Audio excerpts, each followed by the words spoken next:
Hi, I'm Nick Paulson and you're watching News 24 Live. Tomorrow, the Proteas start their T20 series against arch rivals Australia ahead of a one-day international series. So this, of course, will be great practice for the Proteas and getting used to conditions.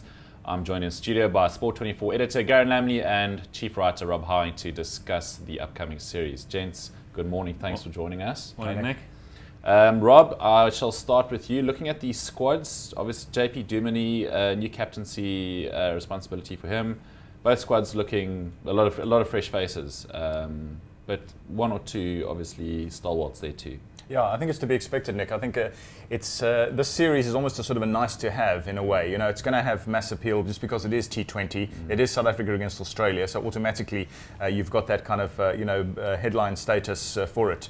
But in truth, it's actually reasonably lightweight in terms of its kind of international relevance or gravitas at the moment, because we all know the big focus is really on the 50 overs format, which is looming anyway very shortly. That will be the far more important series when South Africa and Australia lock horns, a few days up the drag in the 5-match ODI series.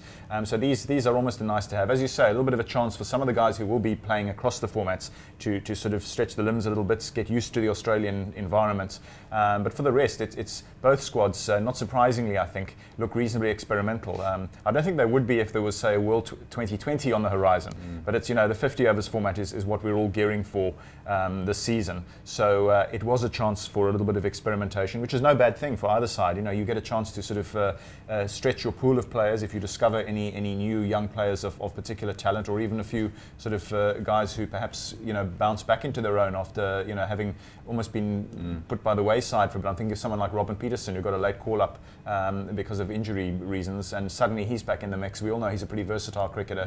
Who knows how he goes in this series and whether it might influence him making the cut back into the 50 over squad. So it's kind of a it's certainly going to be attractive. We should see some good cricket, but it's not that heavyweight in many ways. Garen, we spoke to JP Duminy when he was appointed captain of the T20 squad, and he obviously confirmed that Faf du Plessis, who's the normal captain, is being rested.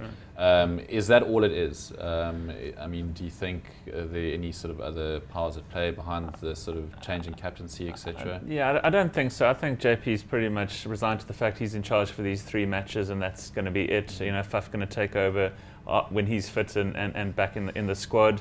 South Africa going with their 3 different captains for the 3 formats. I'm not 100% sold on that idea. It sort of lends itself to 3 very different squads. And as Rob just said, 2020 for me is very much Mickey Mouse hit and miss cricket. Anyone can win on the day. Sorry, it's really up to one player from either team performing with the bat or the ball and deciding the outcome of the match. So, I expect JP to do well. It's nice to see him given the chance as a captain. Who knows down the line, if Faf does lose form, JP might become the regular captain, perhaps even, at a 50 over level as well, depending on what AB feels, he can manage or not. So, I think it could have some bearing later on.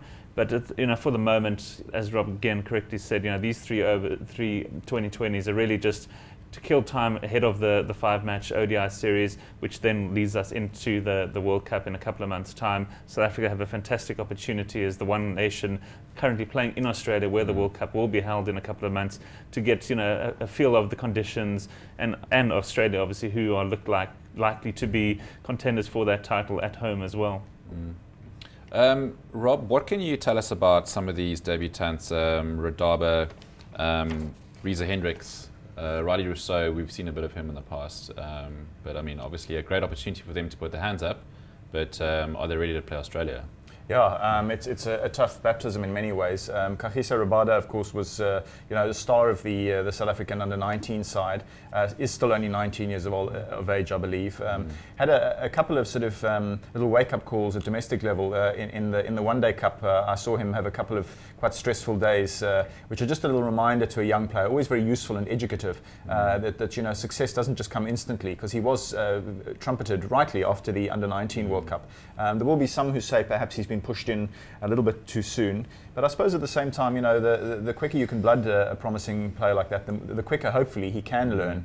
We know that he's certainly got some talent. Reza Hendricks is someone who has actually cut his teeth for a bit longer on the domestic scene. He's a guy who I think does deserve a little crack up at the top of the order, especially as we sort of, sometimes there's a little bit of an issue, you know, even with our test side, we still have an opening berth that's potentially up for grabs because Alvaro Peterson is struggling a little bit.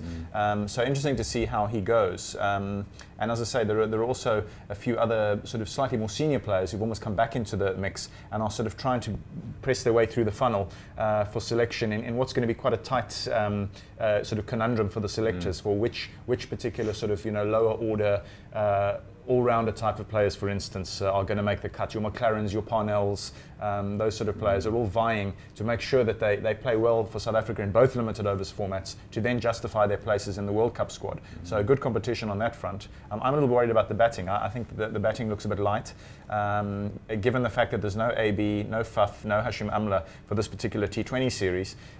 So a lot of responsibility on the skipper, JP Duminy, who's not only going to be sort of leading the country in a full series for the first time, but I think he's going to have to weigh in quite heavily with the bats because I don't think there's a great deal of depth in the South African squad. We know that someone like David Miller is struggling at the moment, which is a big concern. So I guess the idea is for him to try and bat sort of perhaps 4 or 5 or something to get some time at the crease, but he's not really capitalising on those chances anyway at the moment. So I think a bit of a concern on the batting front, and maybe that's one reason that I just wonder if the Aussies might just have their noses in front as favourites at this stage.